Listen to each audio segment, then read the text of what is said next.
Hey everyone, this is Sludge Ball. This is me, my review from the 14th or 15th of March.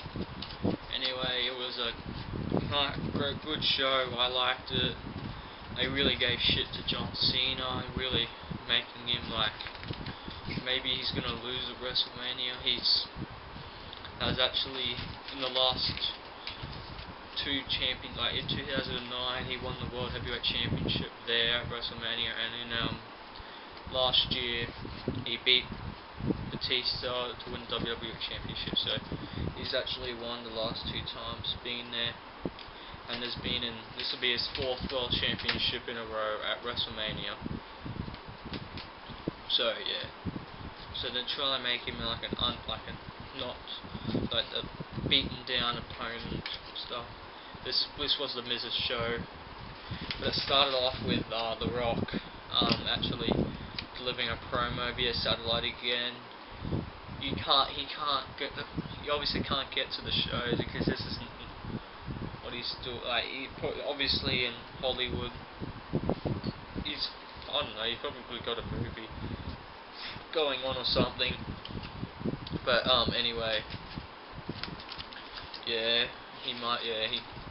you can't really abuse The Rock for not being there. Maybe it's just a way for like maybe it's WWE doing the idea, who knows. But anyway, then John Cena's music starts playing, and then I'm like, what? And then I'm like, oh. And then it was just like a little kid, and then Rock was like, this is his fan base, like just little kids. I like John Cena. He's okay. I've liked him in the past year because of he's not currently the face of the WWE. Well, in my opinion, I don't think he's the face. He's still good, but he's been losing. He hasn't been in the World Championship picture, and yeah, so it's been good. Anyway, and like The Rock made him cry, like he was like pretending it was John Cena, like really giving it out to him. Apparently the kid's on YouTube. If you know who it is, leave a comment in the comment section below. I'd like to find out who it is. It'd be pretty cool to see who it was. Anyway, and then The Miz came out and like just delivered this really good promo, probably one of the best promos he's done, saying that you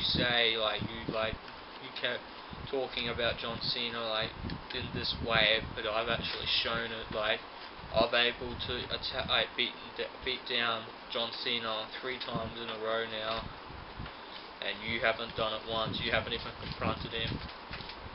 And then this led when John Cena and Alberto Del Rio were in a match, which ended in a no result, which was disappointing. Yeah. Then Cole was saying before the break, saying that the Rock is in the building. And then Matthew's like, where'd you get that from? I don't know, but someone just told me that the Rock is in the building and he's gonna be coming out. And the Rock's music starts playing from a distance. I'm like, whoa, is that the Rock? And then once they get the close up, I'm like, oh, it's The Miz. And then once he takes the glasses off, everyone's like, oh. And he's so mimicking the Rock. It was so priceless. I loved it. And then actually does a rock bottom to John Cena after Del Rio and Clay have beaten down on him. Maybe this leads to Del Rio coming to Raw in the draft, and they're forming a rivalry, or vice versa. John Cena going to SmackDown, but I don't see John Cena going to SmackDown. Anyway, so yeah, and then The Miz took off his cap, and you could see the makeup and tan that he's put on, and he kept beating down Cena, and then delivered a skull crushing finale on the WWE sign, that steel outing, and yeah, really just then was laying there feeling good about himself. It really was the Miz's show tonight. Anyway, what do you call them? the United States Championship is actually on the line tonight. Daniel Bryan defending it for the first time since Survivor Series, so 5 months. No, that sounds quite crazy, but it's almost been 5 months since he's actually defended it. It's just been WWE's just forgotten that he's got it. Like, they must be blind when they see Daniel Bryan just walking around with that belt. He hasn't done anything with it. Yeah, so, and he went up against Sheamus, who said last week on his own terms that if he doesn't beat Daniel Bryan and win the title, he is actually going to quit Raw. And I was thinking there are 2 ways they're going to go with this. He's going to win and develop a feud for WrestleMania, or he's going to lose and then come back a few weeks or months later like what Dolph Ziggler did and go to SmackDown as Dolph Ziggler to Raw. I thought maybe Sheamus is going to SmackDown and going for the world title, in the world title picture there. He might be better suited there on SmackDown.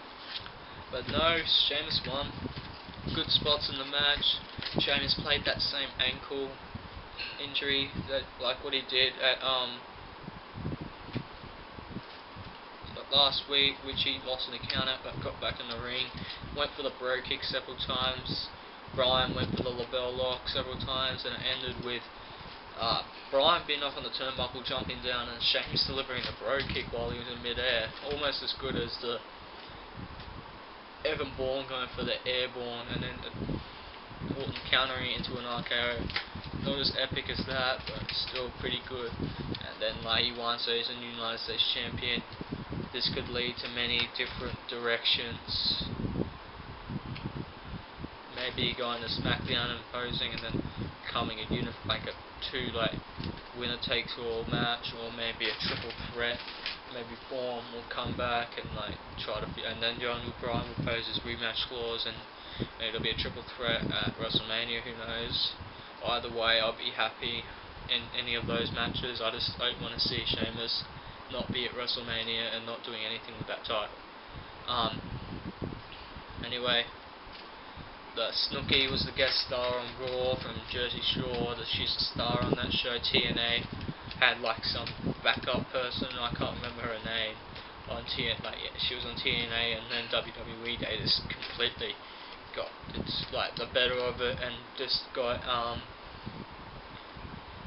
the actual lead person in Jersey Shore, and yeah, really just and so she slapped Vicky Guerrero before the show as her and John Morrison. Zack Ryder made an appearance. I don't know why they did it. They just did it. He said 4 words. Anyway, yeah, she looked on at the match between Trish Stratus and Vicky Guerrero, which was a no disqualification match, and ended up interferences by Dolph Ziggler and John Morrison, followed by Lay Cool. Lay Cool actually hit Trish Stratus. I think it was a kick, and Vicky Guerrero pins her 1, 2, 3. Vicky Guerrero is now hired on Raw. Hopefully she doesn't do anything. Hopefully she's just more like an employee. Hopefully she's not the manager, which would be disappointing. Anyway, and then Michelle McCool sees Snooki. They talk face to face, and then Michelle McCool pushes Snooki over. Snooki gets up when Michelle McCool's on the apron, pulls out her legs. She hits her head she's out on the mat, on the floor. Comes in, then attacks Layla, and then Trish Stratus comes back in the ring and attacks Michelle McCool. And then they end up breaking up, and then Vicky Guerrero announces the WrestleMania match, which would be John Morrison, Trish Stratus, and Snooki versus Lay Cool and Dolph Ziggler. Hopefully this hopefully John Morrison and Dolph Ziggler shine. Sorry for saying John Cena. In this match, and maybe the Divas. Hopefully Trish Stratus can get involved with Michelle McCool. But Michelle McCool, in my opinion, is the best diva in the roster, except Layla's with her, and Layla's a bit of she really pulls the industry down with this like she's like up in that fall when she versus Beth Phoenix. Like, what the hell? And then they end up defeating her, and she's like all posing about it. Stuff. It's just annoying. So anyway, next thing, he had Randy Orton, Mason Ryan in the match. This was really just to conclude if CM Punk had any members of Nexus with him, and I thought definitely Mason Ryan's going to be there, but no.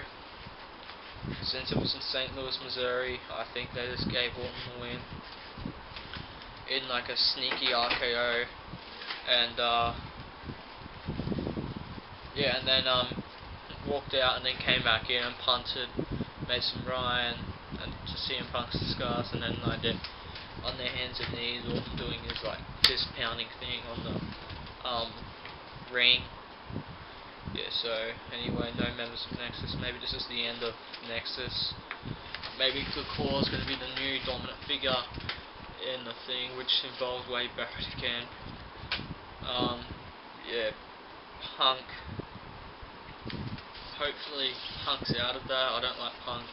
But same with the Straight Edge Society, it was good, but he got a they were already I don't like him, and to lose Wade Barrett, and yeah, it was just so anyway.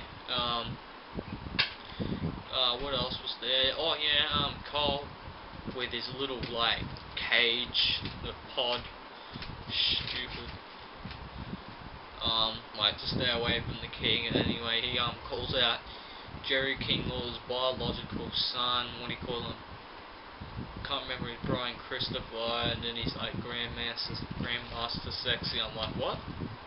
Really? I do not know. And then when I saw the face and saw King's face, I'm like, oh, I sort of get it. And yeah, and like expresses his hate for Jerry Lawler, and then which ends up, and then Jim Ross comes out, and I'm like, yay, Jim Ross. I like Jim Ross.